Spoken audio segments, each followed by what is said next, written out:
This is things you might not have heard from the Conversation Project, your home for headline news, information, and pop culture references that are worth chatting about. A quick clear in our throat from the get go because we swallowed a little bit of something going down. Today, we're talking, and apologies for being so flippant on the opening of a pretty big day. Today, we're talking the 24th anniversary of this day, September 11, 2025 is today's date. September 11, 2020. Or 2001, the date of the attack on New York City and on the Pentagon and the flight that went down, near Shanksville. We're also talking about the Charlie Kirk assassination, and we're just calling that straight out because that is what it is. It is overtaking all news coverage since it started happening with the shooting and then him passing yesterday. And so it's hard to talk about anything else because there's not a lot of other coverage going on right now. So we'll get what we can in that one. Oh, by the way, a high school shooting happened in Colorado yesterday as well. That sort of got missed in the big headlines over Charlie Kirk. But Charlie Kirk will have a bit of, we'll talk about him here in just a moment. And we'll also talk about him in a larger video for the weekend. I want to get past all of the rhetoric, all the talk past couple of days and take some time to go into my Charlie Kirk talk, which may be out of line, may not be quite clickable by then, but I have some thoughts. I want to make sure that everything is clear and anything else doesn't pop up, including all those, attacks by Israel on foreign nations because they don't really want to have peace. I said that out loud. But remind you real quick that our website home is theconversationproject.com. You can find out more details about what we do and how we do it every single day here. And of course, you can check out our spotlight sponsor there. This is conversationproject.com/ground news. If you want to get better news or lots more news that you can say is worse, you can check it out by going to their website, using our link to get 40% off their plans, and we get a small commission there and get more coverage from everything using ground news. Now, let's get into the news coverage for the day. As we said, it is September the 11th, it's 2025, and we're going to kick things off remembering that day 24 years ago. U.S. observes 24th anniversary of 9/11 terror attacks with memorials nationwide.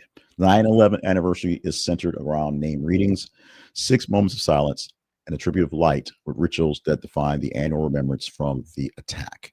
Ceremonies span from New York to Pentagon to Shanksville, and crowds mixed with some attendees that have been there all along with some new folks since this is 24 years old, people who weren't even born at the time who are now understanding the incident.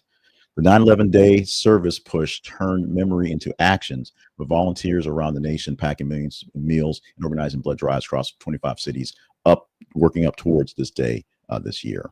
Elected officials used 9/11 anniversary to stress security and public health commitments to survivors and responders.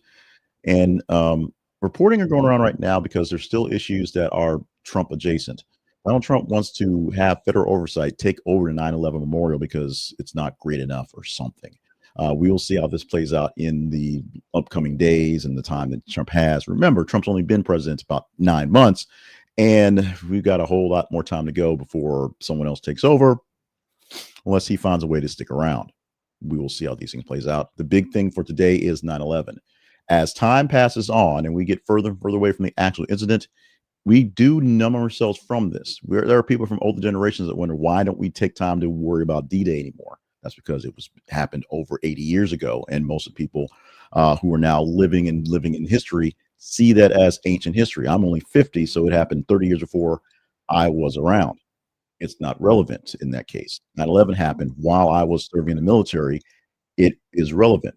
Not very relevant to my kids, one who was alive but a child at the time, the other one who was not nearly born, only 15 years ago. So it's just another day. And that's unfortunately what happens here. The never forget tome is something that becomes kind of a joke. It was a joke from the guys from the It's Always Sunny in Philadelphia thing. But it is a thing where eventually time marches on, more things get in the way to remember, and it's hard to remember everything. That is the segue perfectly to the story at number 2. We put this number 2 on purpose because we wanted to make sure that 9/11 was put out there on front because it's an ongoing event. This, unfortunately, is an ongoing event that will keep with us for a few weeks of a long news story, until someone's in custody, at least try to put some sort of bow onto it. But Charlie Kirk was shot and killed during an event at Utah Valley University on yesterday. The shooting unfolded mid-event in OM. Police say a single shot from a nearby building struck Turning Point USA founder in the neck. Multiple outlets report that Kirk was later pronounced dead at the hospital. His security team essentially wrapped him up and took him straight to the hospital. We don't know exactly what treatment was given, but essentially the shot where it was being shot in essentially in the jugular, so much blood in the neck, was something that was going to be hard to survive in the first place. The suspect was detained by federal agents for a while for a probe, later released. Early footage shows panic inside the hall, and the university issued a shelter in place to officers. They swept the adjacent buildings. There are many pieces of footage out there that is essentially the raw footage because people have their camera phones out there. Don't go find it. Don't go looking for it. You don't need to see that today. Investigators are sorting through motives, but if you have some video footage, you have some sort of evidence, they're looking for more things that they can sift through to figure out what happened and how they can sort of pinpoint who the killer was. They expect the extended security reviews on the campus. They'll be shut down for a week or so, not opening back up till Monday at least, to deal with the circumstances. Of course, all of the accoutrements that go along with this one, counselors and time and things like that, will happen. The one thing that I'm going to say, and I'm going to leave the rest of it for the weekend, Charlie Kirk was a case of hate the game and, dislike the player a little bit. Charlie Kirk was good at what he did. He rallied young people to a cause. The problem is I have a problem with the way the cause works. As a person who would like to say I could be conservative, the way conservatives operate in this day and age, it's kind of hard to even want to take a side at all. So we're going to leave it at that until this weekend. Look for a hot take this weekend dealing with Charlie Kirk and the aftermath as we take some time to deal with this. Of course, all sides are saying this is essentially diabolical. President Trump adding to the fire by saying it's all a part of the liberals and the liberal radicals that are making this happen. When Charlie Kirk said a lot of radical things to rile things up as part of his brand. 3 students were injured in a shooting at Evergreen High School in Colorado yesterday. Yes, yesterday there was a school shooting. Mass is sort of, the term goes back and forth. 2 students were shot, and the assailant killed himself. Both victims hospitalized, later upgraded to better conditions. We'll see how they go and how they progress in the next coming days. Evergreen High School's shooting triggered a massive multi-agency response. Within minutes, officers did not fire any weapons in the case. Local authorities say everything matched from the reports. A handgun was used, a suspect was deceased. The campus was locked down for a period of time. This incident is about 30 miles west of Denver from the school, and it revived Columbine-era trauma in the same county. So we have that to remember. Community shelters and reunification sites were activated quickly. No serious incidents other than the 2 people who were injured and taken to hospitals were there. This is a reminder that even when one thing goes bad and takes over your news coverage, other things are around, and some things are bad and also need their coverage as well. Despite having a fairly terrible day here in the States, not as bad, you could say, in Paris, where protesters and police are clashing and still doing right now. But yesterday, there was a big deal as the Block Everything movement was expanding across the nation. Block Everything protests swelled across France with arrests in Paris and regional hubs as unions and online networks were converging to get the message out and be in the way, be loud, be rowdy, and make some noise. Police used water cannons and tear gas in several cities. Authorities reported that hundreds of detentions by late afternoon of people who were just a bit too rowdy and a bit too loud. The participation in the places of some places covered thousands of folks, spotlighting a test for a new prime minister on day one. Oh, yeah. There's a non-vote of confidence for the prime minister of France. So the president has to find a new one. And I think he already found one. The problem is they don't like him either. Or the movement is more or less the issues in France, and people are being uprising and having their voices heard, which isn't quite as constitutional over there as is over here. Even over here, you kind of wonder if we really have that right so much anymore. Movement blends labor grievances and anti-government anger, which is a pretty big mix for folks who are having messaging over in France. As they evolve, officials are bracing for sabotage and other things that happen to risk other issues and cause more disruption and some destruction, because they don't play with protest over there. We got 4 more stories to give you for this this Thursday. I'm losing days again. 8 stories normally for a Thursday. And while the Charlie Kirk talk overtook most of the cable news talk and most of the wires in between stories, and most of those were just updates, small pieces, because it was working, because it was breaking, because it was what it was. we still had a chance to get 8 stories to you and some more stories in the queue. So if you want to help us out, like what you're seeing right now, because it shows that you like having time to talk about things that are conversational, things that are worthy of chatting up, not just the one story over and over and over again. I could talk 50 minutes on Charlie Kirk. We're not doing that. Like it so the algorithm sees that we're doing good stuff, so that I see I'm doing good stuff. If you share it with like-minded folks, they will hopefully enjoy it as well. And if you're not getting me natively in your feeds on Facebook, on X, or on the YouTube, make sure you subscribe no matter how you got it today. Subscribe so we can make sure we're having these conversations back and forth. Follow us on Facebook and X so you can be a part of the feeds and you can engage in the stories that help us basically upvote stories on social media. But what we really need are the likes and the shares on the YouTubes, because that's where we actually get a little bit of assistance. They actually pay us a bit. We're monetized there. So a little help there means less asking you guys for stuff, including by our spotlight sponsor, Ground News today. So Fox News is launching a new Sunday program. Jacqui, Heinrich, and Peter Doocy are doing the deed. They're going to have the Sunday briefing, debuting with Doocy and Heinrich, rotating solely anchors at 11 a.m., something similar to what they do for State of the Union for CNN. The Sunday program, this one, will replace the Sunday program Media Buzz by Howie Kurtz. He's shifting to a political media analyst role, less of a anchor role, but more of a pop in here or there to cover things as the stories warrant. LA Times confirms the slot change as part of a broader weekend refresh, basically making the weekend shows a little bit more vibrant for the Fox brand. Even though the Fox brand is Slew's much older, the younger vibe will hopefully bring in some of the younger people that will hopefully overtake the Fox brand eventually. Now, Fox's own write-up of the shows frames it as a tighter, reporter-driven coverage, less of the media buzz where they're just talking about what people are talking about, and more about what's being covered and how it's being covered. The move is a bid to lean on the White House beat name ID, because both these folks cover the White House extensively throughout the week, and so they can come in on Sunday and they can talk about what happened in D.C. in the White House for the president's beat, if you will. Little happy space news, where the Mars rover has found the strongest evidence of possible life on Mars yet. Maybe, possibly. NASA says Perseverance collected samples from Jezreel's ancient riverbed containing potential biosignatures that might be biological. Possibly. Could be. The Mars rover finds finding centers on the rock they nicknamed Shavana Falls. Mapping the instrument suggests minerals like vevanite, gregagite associated with habitability. So maybe this is where the folks from Invincible came from, I guess. NASA underscores caution. Potential isn't proof. Definitely answering is likely requires bringing the samples to Earth.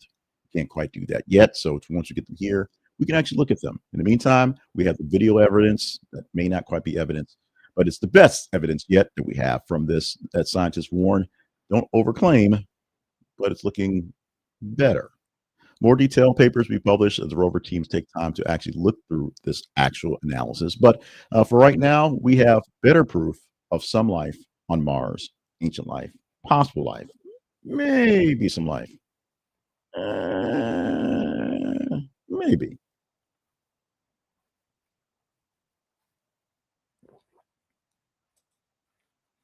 Bad Bunny is one of the largest performers, one of the larger artists in the performance world these days. People flood the market to see Bad Bunny. He has, for his last couple of albums, the top albums, top streamings, however you want to count it. And in a new interview, Bunny said that he has a reason for not touring the US, and it's because of the cold outside. Oh, I'm sorry, the ice outside. Ice could be outside is a direct quote from him, which is why he tends to not want to hang out and do concert scenes in the US. This frames a call of safety and decision for Latino fans that might have a higher visibility with immigrants and law enforcement around his music, around his places. So it might be a target, and he doesn't want to be a target for his fans. This echoes a lot of sentiment that he has been saying for a while, and shows why he chose Puerto Rico to have his residency. Puerto Rico is a not a state, but it's it's a territory of the U.S. So you can get here without a passport. So any American speaking, any American English speaking person can show up in Puerto Rico and watch Bad Bunny. A lot of Hispanics can show up and watch Bad Bunny, but more than likely, ICE isn't hanging out in Puerto Rico doing things like they do up in New Orleans, possibly, or D.C. or in Los Angeles.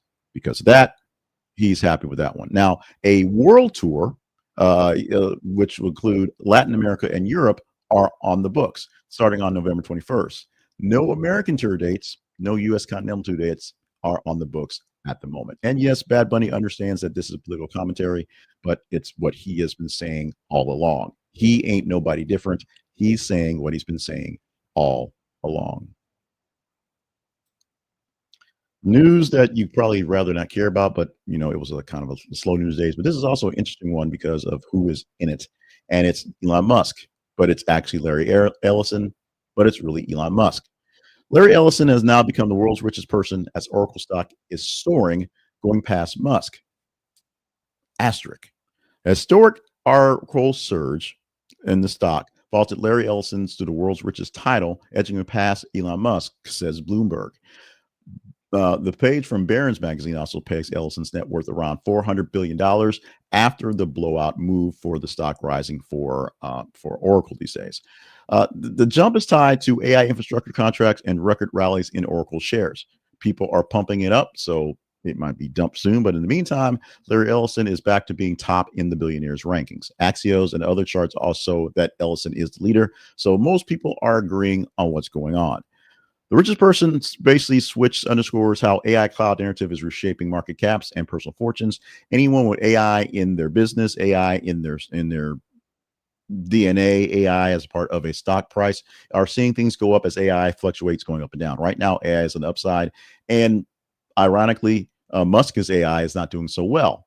However, some reports say that after a little bit of a settling, Musk actually is back in number one, and if they actually pass this really big plan that would make Musk a trillionaire if he hits his incentives, he'll obviously be back at number one fairly soon. So don't think that Ellison's going to be here for too long, but he's already a billionaire anyway. He likes that because that means he gets to have the bragging rights. But trust me, when he's back to number 2 or 3, he'll still have billions of dollars to wipe his tears away. So don't feel bad for Larry Ellison or Elon Musk for that matter. Our news coverage is vast, and we cover what we can when we can. Last night, going through watching all the news essentially being overtaken by Charlie Kirk made it hard to look for other coverage. So we were glad to have a lot of coverage in the bag for early in the day, and you engage with that as well. And of course, we're also glad to have ground news to check out for other respectives going forth to check some stories and update things to make sure we had more things to possibly give you to engage in. Give us more stories. Ground news will allow you to get a better look at the news that you're seeing right now by seeing other news outlets, seeing who is covering stories and what perspectives, who's behind the outlets, if they're more liberal, if they're more conservative, if some random rich guy, billionaire is paying for it and getting what he wants set out there. And you can see side by side via the headlines, via some articles, what's being said, what's being told, what's being reported.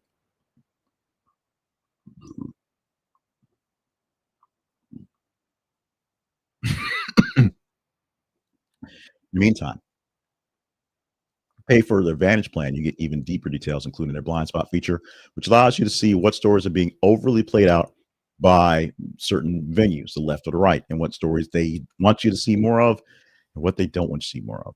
You get great features for Burnt Ground News. And if you use our link, this is the conversationproject.com/ground news, you get 40% off their plans, whichever one you want to get to. We get a small commission for that use. So check them out at this is the conversationproject.com/ground news today. As we say, we get a small cut, but you get a great deal. 40% off their plans, which gives you the Advantage plan for less than $10 a month and the regular basic news plan for just $1 a month. It's that simple. Get better news into your life by using Ground News. Use our affiliate link and we get a little help as well. I am so surprised I got that done in under 20 minutes, but I did. And I had to be extremely restraintful with the Charlie Kirk stuff and not go long too long with the 9/11 stuff and kind of back off having less Trump stuff. Having less Trump stuff today really did help, to be honest. But we will have a longer, detailed Charlie Kirk sort of breakdown this weekend when all the dying, no pun intended, dying down of all the rhetoric is done. And it won't be as clickable, won't be as hot probably, but it will still be a relative story. But we need some perspective. We need to get the time out there. Since I'm not a large enough channel, nobody cares, particularly what I say on this thing. I want to make sure I get the perspective proper because I'm not a fan of Charlie Kirk, but I do have my opinion on what we should be doing on this stuff and how the violence, how the temperature needs to come down. We'll just put it like that till this weekend. In the meantime, enjoy your Thursday for whatever it is. Take some time to remember September 11th, but don't let it dwell with you. Oh, by the way, happy birthday, Brittany, my cousin, born on 9/11. Which so this turned what's her very beautiful happy day into something that always has a bit of something in the back of her head. We make sure she gets something very special on this day. So you have a September 11 baby out there. Make sure they know that they are super special in this day. Love you, mean it. More to come for a Friday edition. Wrap up this whole crazy, terrible week tomorrow.